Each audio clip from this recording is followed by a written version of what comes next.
reformulation.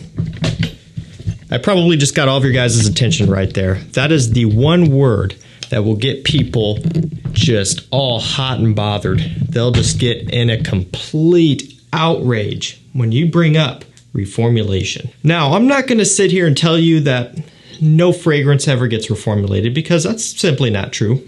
Fragrances do get reformulated quite often, but it is definitely a subject that gets overblown to the point where it's just insane, and it really does some harm, especially to newer people who are getting into this hobby. So many people get drove away from these amazing fragrances because they hear all these people talk about reformulation. So again, I'm not saying that it doesn't happen, but a lot of times it's really not as bad as people make it out to be. Reformulation and discontinuation are two majorly different things, by the way. And I talk about discontinuation here on the channel all the time because we're talking about something that's going away forever. I would much rather have my favorite fragrance be reformulated than discontinued. Okay, so at the end of the day, if you get frustrated and talk about, oh, reformulated this, reformulated that, at least at the time of you complaining about that, your favorite scent isn't completely being just killed off. And so what I wanted to do was go through and pick out 8 reformulated fragrances that are still worth buying. So we're going to start this off with the king of reformulation. Now, this is one of those scenarios where, yes, this has been altered over the years. I'm not saying that it hasn't been. However, I buy a new bottle of this every year, and it still remains to be one of my most complimented fragrances, and I'm talking about each new bottle. It still remains to be one of the best performers on my skin within this scent category, being kind of a woody, fruity type of scent, and it still just remains to be one of the top dogs in my collection, and that's Creed Aventus. Yep, again, new bottle every year, so that way I can kind of see what's going on with the DNA. And while the scent does change from batch to batch and year to year, the performance still stays strong, compliments still stay great, and it's still worth picking up. Now, I should make this clear. Do I think you should buy this at retail? Absolutely not. Please do not do that. If you have the option to buy Creed Aventus at retail or don't buy it at all, I would say don't buy it at all. But luckily, most of you have the option to buy it at a discounter if you live in the US or Canada for sure. And I'm sure there's some European discounters that sell this one as well, obviously, right? But you usually have the option. And if you have the option, you should definitely do so. And yeah, it's Creed Aventus, right? This is kind of one of the main fragrances that come to mind when people talk reformulation, and you shouldn't buy it anymore. It's a shell of its former self, blah, blah, blah, blah, blah. Yeah, it might not smell the same as it did in 2010, but it still smells amazing, and you should still pick it up if you're into this type of thing. Next up, La Nuit de l'Homme, probably the second fragrance that comes to mind when you hear the word reformulation. This fragrance is known for two things: cardamom and reformulation. Those two words are kind of tied to this one. You ask any guy what his favorite cardamom fragrance is, he's going to say La Nuit de l'Homme.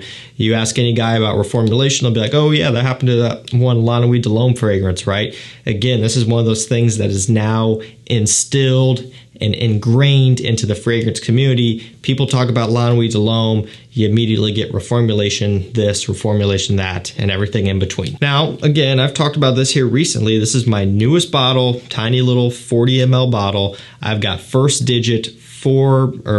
digit first launch year bottles of La Nuit de l'Homme. So literally fresh off the press back when it first came out, that original DNA. I've got some kind of in the middle, 2017, 2018 era, and I've got a brand new one.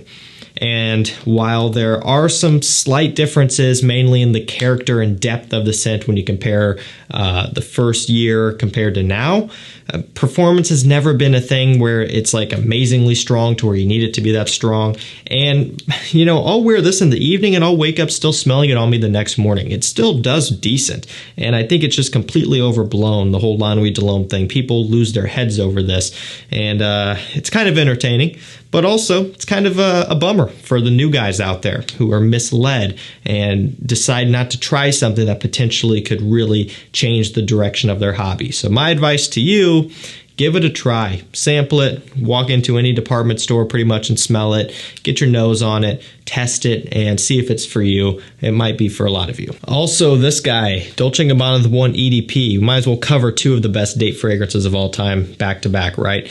You know, there's the EDT, never really known for its performance. EDP has never really been known for its performance either. And even though they're date fragrances that only need to last a good 4 or 5 hours for your, or less even for your typical dinner date and time after, it still kind of gets lumped into that, oh, it's been reformulated, doesn't smell like it used to, blah, blah, blah. And I can't confirm or deny if it has been or not, because, and that goes for all of these, by the way, I don't know. I haven't had Creed or Dior or Dolce & Gabbana reach out and say, oh, we reformulated that. They're never going to do that. But there's always speculation. And while I can't say for sure one way or the other, again, people talk about it. And I just wanted to bring it up and say that I've also tested multiple bottles of this one, and there's no need to completely write this off when you're hearing this type of stuff. The DNA still smells great, the scent still smells great, performance has never been good, but it doesn't need to be. This is another one that I wear in the evenings, I wear to bed, and I get, you know, respectable performance out of it. This one here, I don't usually smell on myself the next day, you know, if I wear it in the evening and into the morning. But I get decent performance out of it. Great for a dinner date, great for a night out, that sort of thing. Definitely worth checking out. Don't sleep on it. Yet another one, another OG that has climbed the top of the ladder, and now people are trying to knock it down. This is Spice Bomb Extreme. You know, it got a good dose of hype because this was a flanker follow-up that ended up being very successful. You know, Spice Bomb Fresh was kind of a follow-up that just didn't really quite do as well, didn't have that magic appeal to it like the original or Extreme. And so this one really shot off, got a good dose of hype, really tends to trend throughout the fall and winter time, especially winter time. For great reason. It's tobacco and vanilla and black pepper. It's a warm, spicy, masculine, sexy scent. And same deal, everywhere you look. Oh, it's been reformulated, blah, blah, blah. Guys, don't worry about it, okay? This is still fine. It's still worth picking up. It is still one of the best tobacco vanilla fragrances you can buy for men on the designer side. You know, it's expensive still. It's around $100 or so online at discounters even for 90 mil. It's not a cheapie, but there are also other fragrances with similar scent profiles on the niche side that are much, much more, $250, $300. So you're getting great savings here and still a great scent all around. Yeah, believe it or not, this guy here, Sauvage Eau de Toilette, has been reformulated, apparently. Oh, man. I've got a whole boatload of bottles. I mean, so many of you guys have seen my collection and see, you know, I have backup bottles and multiples of a lot of my favorites. And it happens to be a lot of these are my favorites. I have multiples. I have the privilege of being able to test different batches in different years, right? Which is always kind of nice. And so I've got everywhere from, this is put me on the spot, 2016. It's 16YO, or it's 6Y06. Yeah, 6Y06. This is 2016. I've got that. I've got 2015 launch year. I've got all the way up to brand new 2021, end of 2021 bottles. None yet this year. But the point is, guys, who cares so much, right? If this was reformulated, and again, from my newest bottle, my late 2021, it still smelled the same. It still has monstrous performance.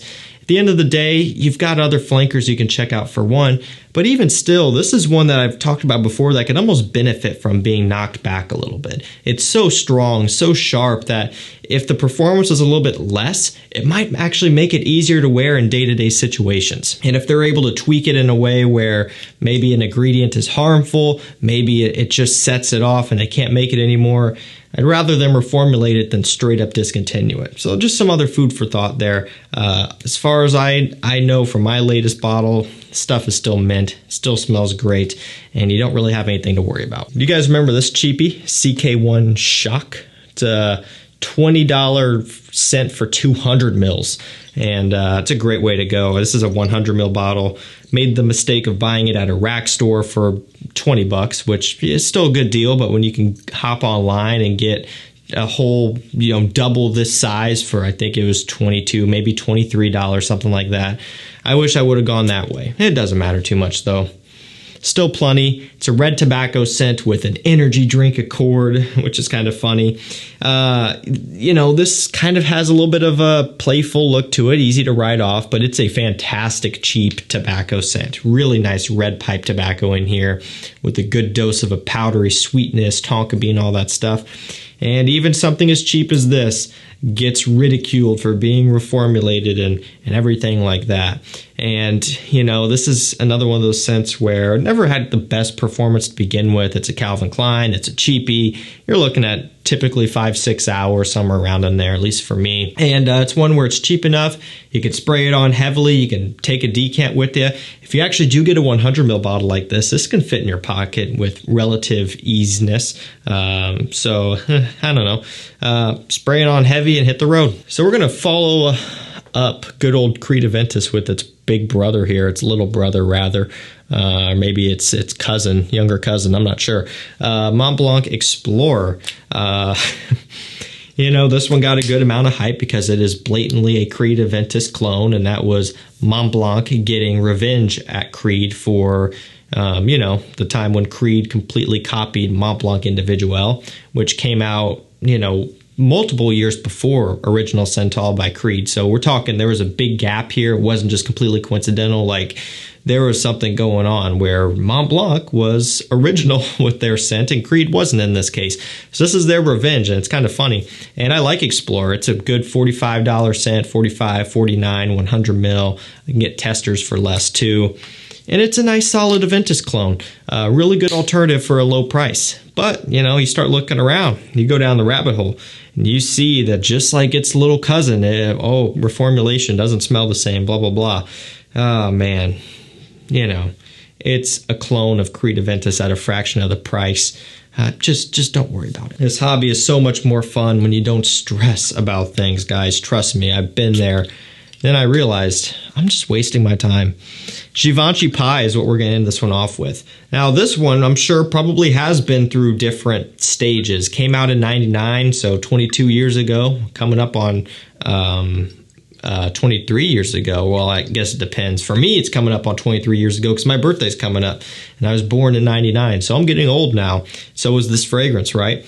And so, different bottle, probably different scent. When you're talking about a span of 20 plus years, there's going to be regulation changes with the IFRA and everything else, and trying to keep everything safe for, consumption, not like, you're not drinking this stuff, but applying it to your skin, right? You got to be careful with that type of stuff. So they have their regulations they put into place. Things have to be tweaked over the years. It happens. There's nothing you can do about it other than completely discontinue the scent, which is way worse. And so I'm sure it's changed. But I've got a newer bottle here, and guess what? It still smells amazing. It has decent performance. It's a great vanilla benzoin scent. There's nothing wrong with this stuff here. Really, really nice. All right, you guys, that's going to do it for me. 8 men's fragrances that have been reformulated, apparently, quote unquote, whatever you want to call it. But they're still worth getting. These are amazing scents, each in their own way. And guys, if you have interest in these, don't be scared. Just check them out. I will link them down below. That's going to do it for me. Thank you so much for watching. Stay safe, stay healthy. We'll see you tomorrow with another one. Take care.